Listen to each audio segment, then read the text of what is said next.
Hi అండి, thread piping ఈజీగా ఎలా వేసుకోవాలో చూపిస్తాను. ముందు లైనింగ్ క్లాత్కి మెయిన్ క్లాత్కి జాయింట్ చేసుకోవాలి. 2 ఇంచెస్ క్లాత్ తీసుకొని హ్యాండ్ చివరన కుట్టుకోవాలి. థ్రెడ్ తీసుకొని లోపల వైపు నుంచి నీట్గా పెట్టుకోవాలి. హ్యాండ్కి పైపింగ్ గ్యాప్లో కుట్టు వచ్చేలా కుట్టు వేసుకోవాలి.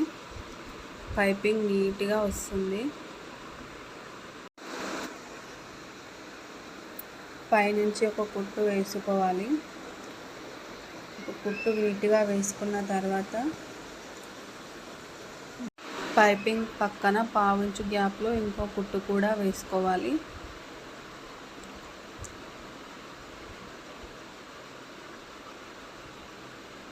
అంతేనండి, పైపింగ్ చాలా నీట్గా వస్తుంది. నా వీడియో నచ్చితే నా ఛానల్ని సబ్స్క్రైబ్ చేసుకోండి.